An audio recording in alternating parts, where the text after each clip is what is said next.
Now, let's have a look at this slide. This slide explains why we have to study elasticity, why it is important for business decisions.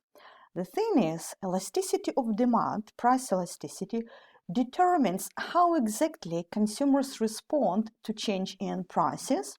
It will determine how much they will spend on our product, what consumer expenditure will be, and therefore it also determines firms' revenue.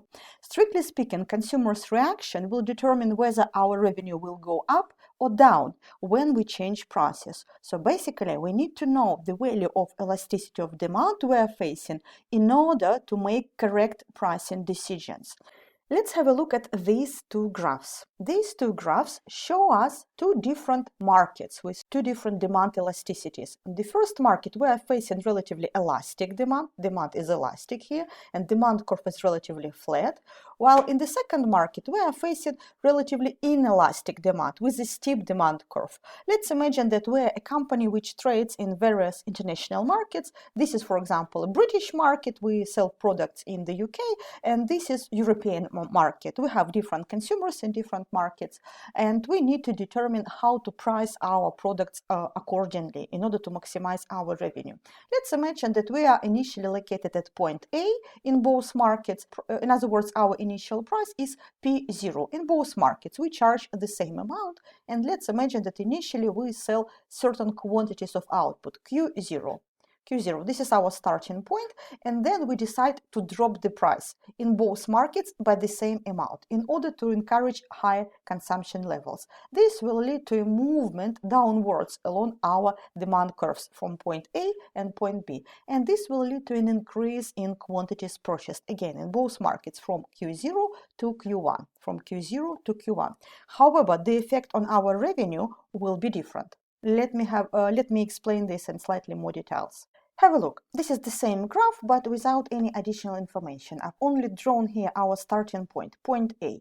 Initially, we charge the same price, £100, for example. We sell, let's say, desks, and we sell 10 units, 10,000, 10 millions, 10 units of output in both markets. What does this mean? This means that revenue which we are generating in both markets will be equal to price times quantity, how many units we sell at each price. And TR stands for total revenue. TR, total revenue, is equal to price times quantity. In both markets, price is equal to £100. We sell 10 units, which implies that our revenue in both markets will be £1,000. Initially, total revenue 1 is P1 times Q1, price times quantity, which will be 100 times 10, £1,000. Graphically, this can be shown as an area shown by this rectangle. This is our total revenue. Initial total revenue 1. Why is that? Because the area of any rectangle can be calculated as the height, vertical size of the rectangle, times its base. What is the height of our rectangle? Is the price. What is the base of our rectangle? Is the quantity. If we multiply price times quantity, we will get total revenue. In other words, graphically, total revenue can be represented by this shaded rectangle in both markets. Now, what happens if we drop the price? Let's imagine that we are not happy with the original total revenue which we are earning, and that is why we decided to drop the price in both markets. We are reducing the price by the same amount, and our new price level will be shown by this purple line, new price. Let's say we drop the price to £80 in both markets. This will take our consumers from point A to point B, which will lead to increase in quantity.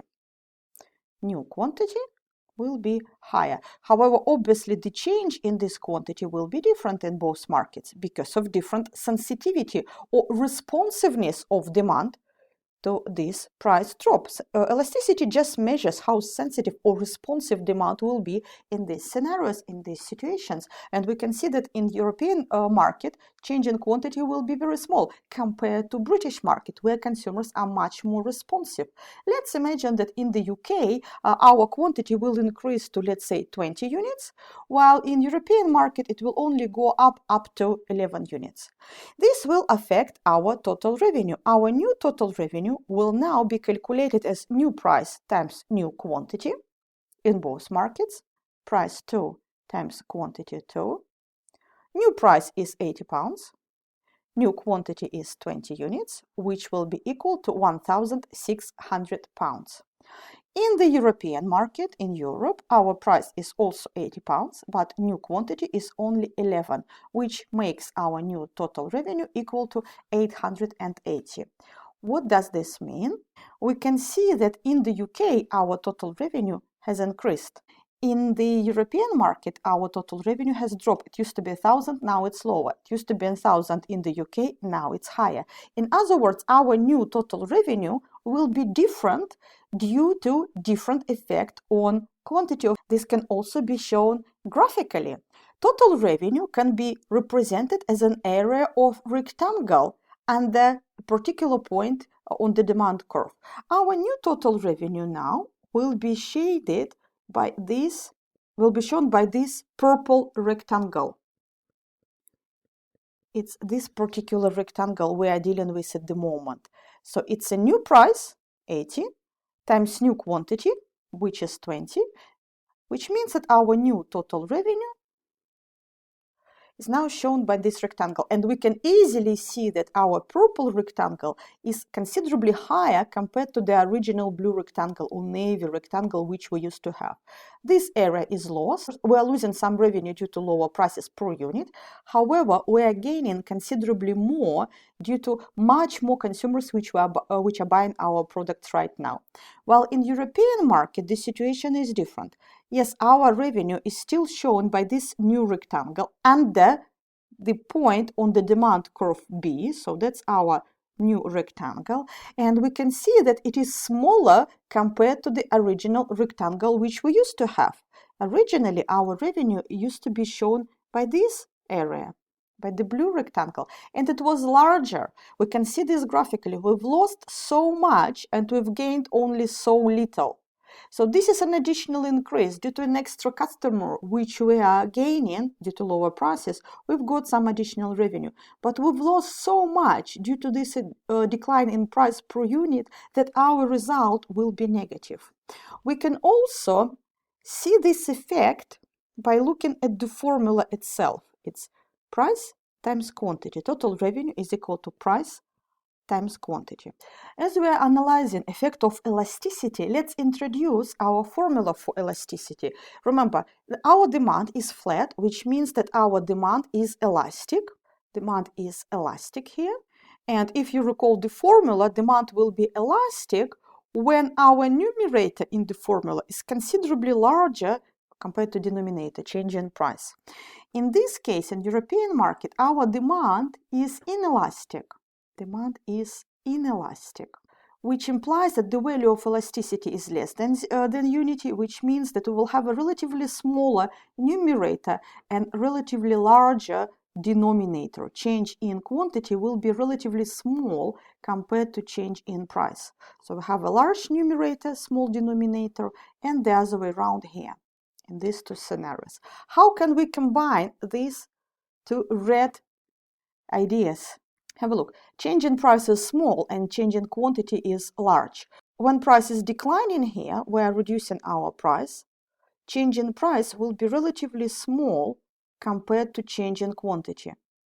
This is what we know from our formula for elasticity. And this is what we can see from the graph. Change in price is lower than change in quantity.